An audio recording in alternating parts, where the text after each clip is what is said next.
इनकलाबी के साथ मैं हूँ शाहिद नज़ीर चौधरी।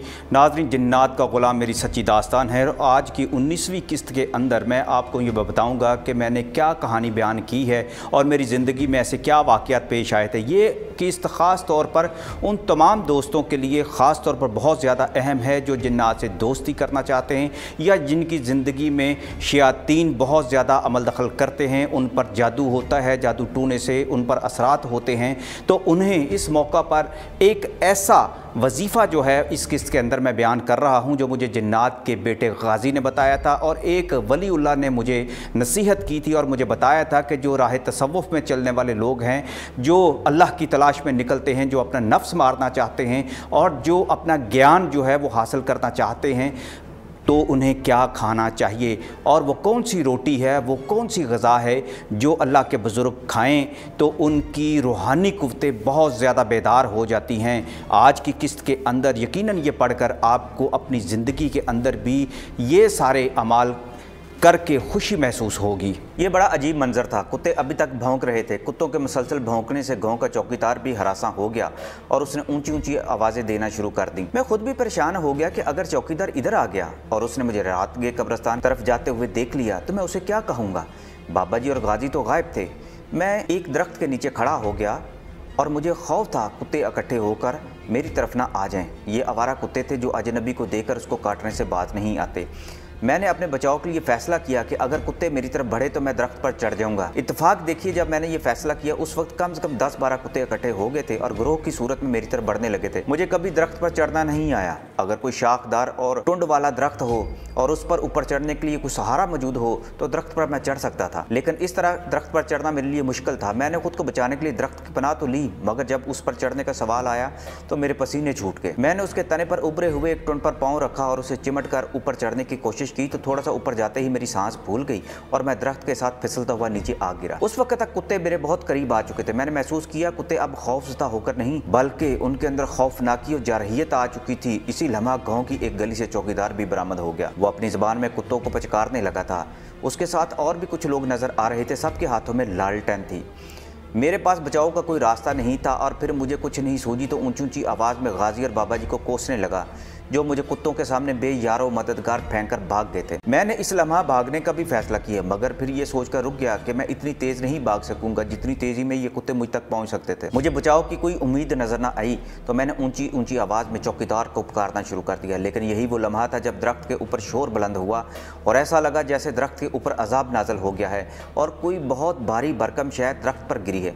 मैं बेसाख्ता दरख्त के नीचे से हट गया। फिर मैंने एक अजीब मंजर देखा। कुत्ते अब दरख्त की तरफ देखकर भौंकना शुरू हो गए थे, मगर उनकी जारहियत दम तोड़ गई थी। वो खौफज़दा होकर भौंकने लगे थे और उल्टे कदमों पीछे को हटने लगे। गांव के चौकीदार को अल्लाह ने बड़ी खसूसियत से नवाजा होता है। उसकी हिस्सियात बड़ी तेज़ होती हैं। रात को उसके साथ गांव के कुत्ते ही नहीं चौकीदारी करते बल्कि मुर्गियां, बकरियां और दूसरे जानवर भी उसका साथ देते हैं। जब भी गांव पर कोई आफत नाजल होती है, चोर डाकू आते हैं, अजनबी गांव में दाखिल होता है तो सबसे पहले कुत्ते भौंकना शुरू कर देते हैं। अगर कोई किसी के घर में दाखिल हो जाए तो कुत्ते उसका ताक़ब भी करते हैं। चौकीदार जानवरों की आवाज़ों से अंदाज़ा लगा लेते हैं कि किस समत में क्या हो रहा है, लिहाजा वो आफत की तरह उस तरफ पहुंच जाता है। बस उस वक्त गांव के चौकीदार ने भी भांप लिया कि कुत्ते किसी शय से खौफज़दा हो गए हैं, लिहाजा उसने अपने साथ आने वाले लोगों को खबरदार कर दिया। उस वक्त उनमें से किसी ने बंदूक का फायर कर दिया था। इसका मतलब था लोग दायरा बनाकर किसी गैर मुतवक्को सूरत हाल से निपटने के लिए तैयार हो चुके हैं। मुझे उस वक्त शदीद ख़तरा महसूस हुआ कि इन लोगों के पास बंदूकें भी हैं और न जाने कौन बगैर देखे मुझ पर गोली चला दे। कुत्तों के शोहर और दरख्त के ऊपर बिरपा होने वाली अजीबो गरीब हालात ने मेरी कुव्वते गोयाई छीन ली थी और मैं ज़मीन पर बैठ गया। उस लम्हा गाजी की आवाज़ बहुत करीब से आई, भैया इधर भाग आओ। मुझसे भागा नहीं जाएगा। मैं अचानक उठ पड़ा तो मुझे अपनी टांगें बेजान सी महसूस होने लगी। खौफ ने मेरे अंदर से सारी कुव्वत ख़त्म कर दी थी। क्योंकि एक रात पहले भी मैं इधर कब्रिस्तान में आया था तो काली दास से खौफज़दा होकर मैं बहुत तेज़ भागा था, मगर अब मुझ में इतनी कुव्वत नहीं रही थी। गाजी, मेरे अंदर भागने की सकत नहीं है यार। मैंने अपनी बेबसी का इजहार किया, लेकिन मेरी बात सुनकर गाजी बोला, भैया कोशिश करो, तुम्हारे पास नहीं आ सकता। तुम्हारे गिर्द काली दास ने सहरी दायरा फैला रखा है, इस वजह से तुम्हारे अंदर हिम्मत नहीं हो रही। गाजी की बात सुनकर मैं खौफज़दा हो गया और मुझे हवेली के बागीचे में पेश आने वाला वो वाक़या याद आ गया। मैं कैसे हिम्मत करूं गाजी, मैं लाचारगी के मारे बोला। अगर तुम लोग इस कदर बेबस हो सकते हो तो मैं क्या शय हूँ। मैं कालिदास का सहरी दायरा कैसे तोड़ सकता हूँ। मेरे भाई ये तुम कर सकते हो। बाबा जी सरकार ने दरख्त के ऊपर अपनी फ़ौज उतारी तो है जिससे कुत्ते खौफजदा होकर भागने वाले हैं, मगर ये मामला अब इतना आसान नहीं रहा। हरामखोर कालिदास ने अपने हर कारों को कुत्तों को इधर लाने पर मजबूर किया था और उसने जहाँ तुम खड़े हो वहाँ तक शहरी दायरा कायम कर रखा था। तो मैं पहले भी बताया था भैया कि हमारे और काफर जन्नात के दरमियान जंग छिड़ने में ज़्यादा वक्त नहीं लगता, मगर तुम लोगों की ये बस्तियाँ इस जंग की मुतहम्मल नहीं हो सकती। अगर हमने कालिदास पर हमला कर दिया तो पूरे गांव की छतें उड़ जाएंगी, घर तबाह हो जाएंगे और पालतू जानवर दहशत से मर जाएंगे। इसका नतीजा ये होगा कि पूरे इलाके में जहाँ अल्लाह के बरगज़ीदा बंदे हैं वो जलाल में आ जाएंगे और बाबा जी सरकार को अपने जलाल का शिकार बना देंगे। ये हस्तियाँ कभी नहीं चाहती कि जन्नात, चाहे वो मुसलमान हो या काफर, इंसानी बस्तियों में जंगो जदल करें। इसलिए हम मजबूर हैं। बाबा जी सरकार मसलहत और हिकमत के तहत कालिदास के ख़िलाफ़ कार्रवाई कर रहे हैं, जबकि कालिदास उनकी मजबूरी को समझते हुए उसे अपने हक़ में फ़ायदेमंद बनाने की कोशिश कर रहा है। तुम्हें शायद ये मालूम नहीं है कि कुत्ते जन्नात को देखकर खौफज़दा हो जाते हैं। जन्नात को यह हुक्म है कि जब किसी इंसानी बस्ती में जाएं तो कुत्तों के सामने से ना गुजरें। अल्लाह ने कुत्तों को ये कुव्वत अता की है कि वो जन्नात की हकीकत भांप लेते हैं। तुमने देखा है कि जिन घरों में कुत्ते रखे जाते हैं, अगर वहाँ किसी किस्म की गैबी मखलूक जाए तो वो भौंकना शुरू कर देते हैं। मुसलमान जन्नात अपनी हदूद व क़यूद के पाबंद होते हैं। मेरे भाई, मुझे पहली बार गाजी की बातें सुनकर अफसोस हुआ। मैं उन्हें बेहद ताकतवर समझता था, मगर वो बेबस थे। अगर मुझे इस लम्हा कोई नुकसान पहुंच जाता तो वो मेरी किसी किस्म की मदद नहीं कर सकते थे। लिहाजा मैंने कहा, गाजी मैं तुम्हारी बातों का मतलब क्या समझूं? तुम मुझे कालिदास के रहमो करम पर छोड़कर अजीब बातें सुन रहे हो। मेरे भाई, नाराज़ क्यों होते हो? गाजी बोला, मैं तुम्हें एक वजीफ़ा बता रहा हूँ, अगर तुम ये पढ़ लो इस शहरी दायरे से बाहर निकल सकते हो। ये कहकर गाजी ने मुझे आयतुल कुर्सी की चंद आयात को एक ख़ास तरतीब और तादाद के साथ पढ़ने की हदायत की। उस वक्त मेरे जहन में कई सवाल उठे कि गाजी इन आयात को पढ़कर मुझे इस आफत से क्यों नहीं बचा रहा। जन्नात भी तो कुरान पढ़ते हैं, उन्हें भी सवाब मिलता है। जन्नात भी कुरान से वज़ाइफ लेकर पढ़ते हैं, फिर उसने मुझे ये वजीफ़ा पढ़ने की हदायत क्यों की है? मैंने सवालात को मुअख्खर किया और वजीफ़ा पढ़ने लगा तो कुछ ही देर बाद मेरे अंदर कुव्वत व तवानाई पैदा होने लगी। मैं तेज़ी से उठा और गाजी की तरफ भाग गया। मुझे यूँ लगा जैसे कुछ देर पहले ना मैं मकहूर था ना मजबूर। मेरे अंदर तवानाई थी, मेरे अंदर एक जोश व जज्बा था। गाजी ने मेरा हाथ पकड़ा और तेज़ कदमों से कब्रिस्तान की तरफ चल दिया। मैंने अक़ब में देखा, गांव वालों की आवाज़ें इस दरख्त के गिर्द महसूस हो रही थीं। दरख्त पर अभी तक उफ्ताद नाज़िल थी और माहौल में अजीब सी बनबनाहट का एहसास हो रहा था। गाजी बोला, भैया अब तो भागो। वो तेज़ चल रहा था और मैंने बाकायदा दौड़ना शुरू किया। वो लंबे लंबे डग भरता, मगर मुझे उसके कदमों का साथ देते हुए पसीना आ रहा था। रास्ते में ही उसने अपने सवालात की पटारी खोल दी और शिकवा के अंदाज में बोला, गाजी सच तो यह है कि मुझे तुम्हारे रवैया ने कशमकश में मुब्तला कर दिया था। मैं समझता हूँ तुम्हारे दिल में क्या ख्याल है। गाजी बोला, ये फितरी सी बात है, लेकिन एक बात याद रखो शाहिद भैया, तुम इंसान अल्लाह की बेहतरीन मखलूक हो, तुम हमसे भी अफजल और आला हो। कुरान करीम की आयत का विर्द जब तुम मुसलमान करते हो तो उसके असरात की कुव्वत हमारी इस्तादाद से बढ़कर होती है। जन्नात यानी हम लोग इल्म में तुमसे कमतर हैं। अल्लाह के राज अल्लाह ही जानता है भैया, लेकिन अल्लाह करीम ने जो फजीलत तुम इंसानों को दी है और जो कुव्वतें तुम्हें अता की हैं, अगर हम जिन्नात को भी हासिल हो जाएं तो फरिश्तों में शुमार होने लगें। मगर हमारे खमीर और तुम्हारे खमीर का इम्तियाज़ हमें एक दूसरे के इल्म की फजीलत से मुख्तलिफ बना देता है। तुम मट्टी से पैदा हुए हैं और हम आग से, ये फ़र्क तो रहना है। तुमने कभी सुना है, जैसा कि मैंने तुम्हें अपने भाई अरमान का किस्सा सुनाया था, कि वो एक मौलवी साहब के पास जाकर दीनी तालीम हासिल करता था। हमारे बहुत से जन्नात इल्म व फ़ज़ल हासिल करने के लिए तुम्हारी दुनिया में आते हैं। मैंने तुम्हें इस वक्त वजीफ़ा पढ़ने के लिए कहा था तो उस वक्त मकसद यही था कि तुम्हारी बशरी और अक़ली ताकतें तुम्हें शहरी दायरे से निकाल देंगी। तुमने उस वक्त पूरे यकीन और यकसुई के साथ वजीफ़ा पढ़ा तो तुम कामयाब हो गए। मैं आज भी उस वक्त को याद करता हूँ और गाजी की बातें याद करता हूँ और आयतल कुर्सी को बड़ी तरतीब के साथ मैं पढ़ता हूँ। तो मैं अल्हम्दुलिल्लाह आज भी अगर किसी मुश्किल में फंस जाऊं या मुझे हो किसी के जादू कर दिया है या किसी ने नज़र लगा दी है तो अल्लाह पाक मुझ पर रहम फरमाते हैं और मैं कामयाब हो जाता हूं। ये वजीफ़ा क्या था मैं आपको भी बता दूं कि कम से कम 13 बार आयतल कुर्सी को पढ़ना होता है और लगातार पढ़ना होता है। जहां ख़त्म होती है वहां से दोबारा शुरू करनी होती है और मुसलसल आप पढ़ते रहें तो आयतल कुर्सी से पढ़ने से जो असरात पैदा होते हैं वो ताकतवर से ताकतवर जन्नात का असर भी ख़त्म कर देते हैं। लेकिन इसके लिए हर इंसान को बावुज़ू भी होना चाहिए और एक पूरी यकीन के साथ, पूरी तवज्जो के साथ पढ़ना होता है। तो मैं अब आपको आगे सुनाता हूँ कि बाबा जी बखूबी जानते हैं कि तुम्हारे अंदर रूहानियत मौजूद है।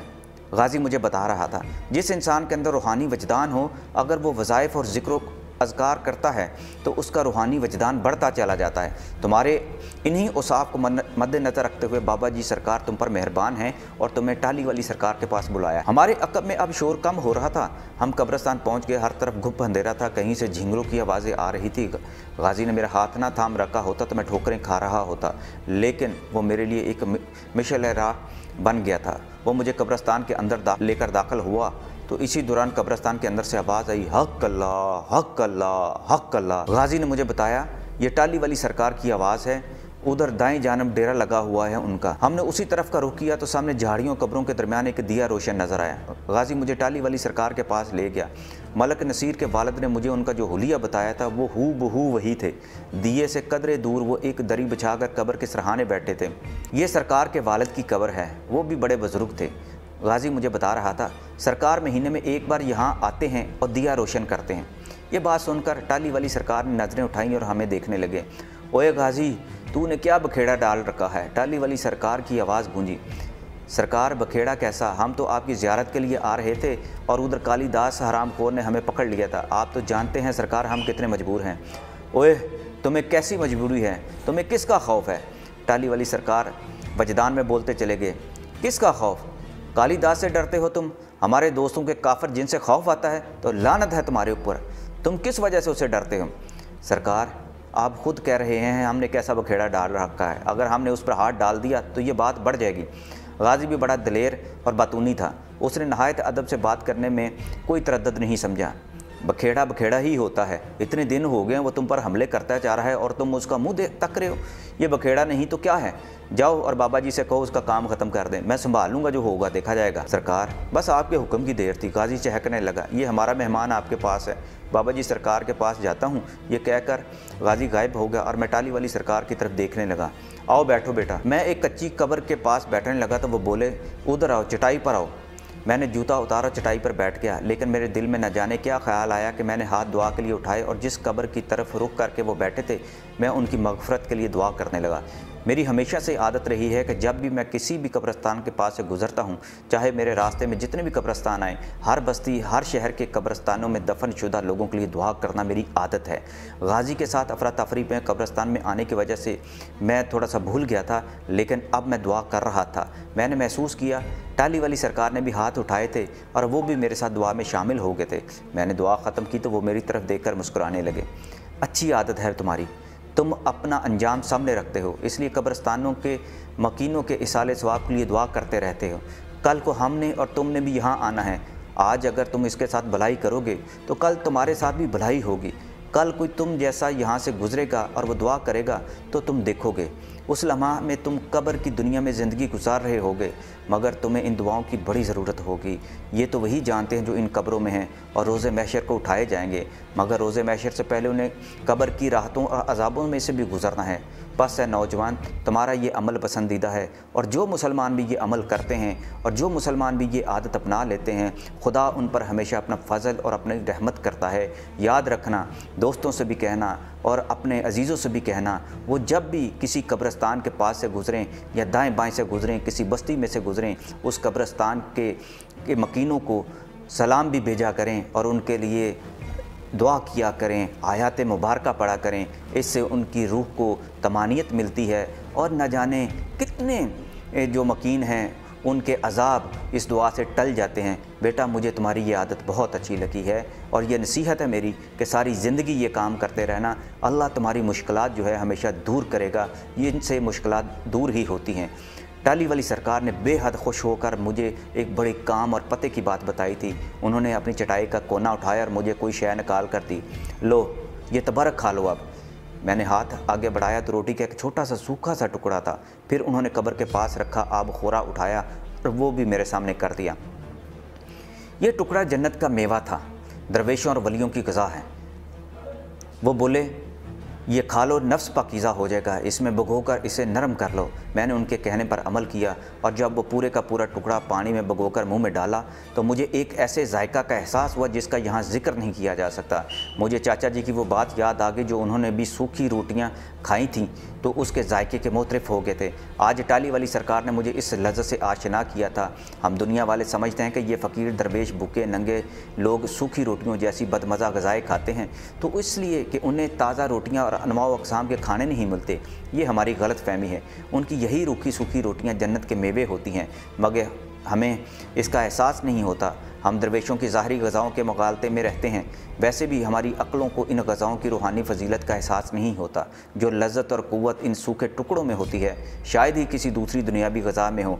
अल्लाह ने अपने औलिया दरवेशों को इन ग़िज़ाओं में बहिश्ती ग़िज़ाओं की लताफ़त और क़ुव्वत अता की हुई है। अल्लाह अपने पसंदीदा लोगों को भूखा नंगा नहीं रखता, उन्हें दुनिया के ज़ायक़ों से बेनियाज़ करके अपने लुत्फ़ व करम की मठास और क़ुव्वत से फैज़याब कर देता है।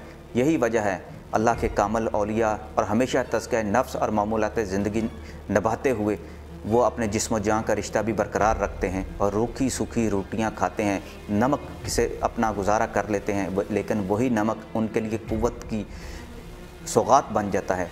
टाहली वाली सरकार की दी हुई वो रोटी बहिश्त के मेवे जैसी थी। मैंने उस खाने की लताफ़त महसूस की और मेरा पेट भर गया और मुझे अपने अंदर रूहानी बालिदगी का एहसास हुआ।